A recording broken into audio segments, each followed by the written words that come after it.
Dans le cadre de la mise en œuvre du projet Copac IT Africa, Simplo a organisé une cérémonie de lancement du projet ce lundi 22 avril 2024 au siège de Simplo Africa. Dr Bouna Gueye, directeur général de Simplo, revient sur les points essentiels de ce projet.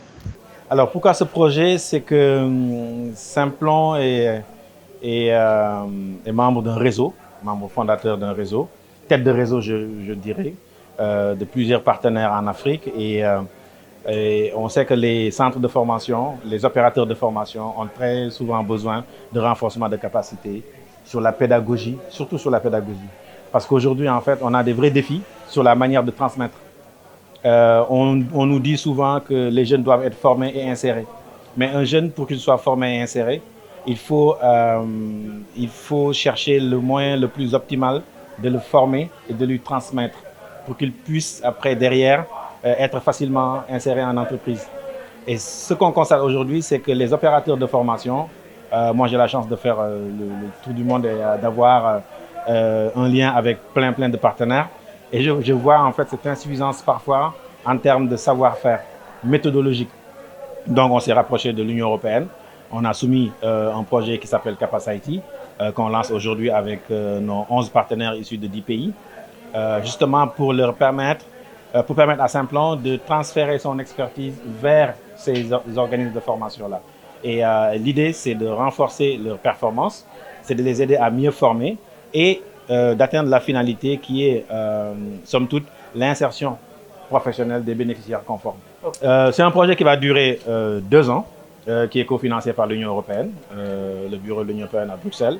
La délégation de l'Union européenne ici au Sénégal est pleinement impliquée et pleinement informée. Ils sont partenaires du projet.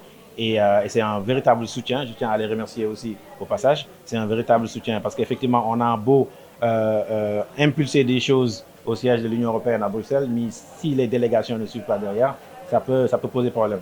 Ici ce n'est pas le cas, on a la chance que la délégation suit et soutient ce projet-là. Ouais, alors vous avez la cible principale de ce projet-là, c'est les opérateurs de formation. On peut dire que ce sont les premières cibles. Après, les cibles secondaires, qui sont plus importantes encore, c'est les bénéficiaires.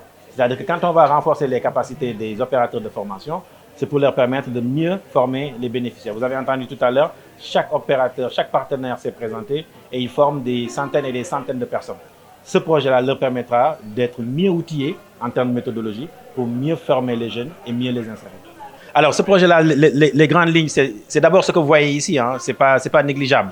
Le fait aujourd'hui de mobiliser autant de partenaires à Dakar, de leur permettre d'échanger de l'expérience, d'échanger des bonnes pratiques, des savoir-faire, c'est hyper important. Après, pendant une semaine, sur la Petite Côte, il y aura des ateliers de renforcement de capacité, la formation de formateurs, la mise en place de référentiels qualité. C'est-à-dire que l'objectif de ce projet-là, c'est que chaque opérateur, en repartant chez lui, aura son référentiel de qualité pour mieux suivre la qualité des opérations qu'ils mènent dans leur pays. Et ça, on trouve que c'est capital. Oui, elle a dit tout à l'heure, la directrice de Simplon Sénégal, Simplon aujourd'hui est le seul organisme de formation qui peut quand même dire qu'il intervient dans les 13 pays, les 13 régions du Sénégal sur 14. Donc on est très ancré localement. Et c'est pour ça d'ailleurs que la majorité de nos partenaires, si vous voyez bien, c'est des associations de base, c'est des communautés, c'est des collectivités territoriales qui s'approprient un peu notre savoir-faire aussi pour les implémenter au profit des communautés. Et quand on parle de communauté au Sénégal, très souvent c'est la jeunesse, parce que la population sénégalaise est par essence très jeune.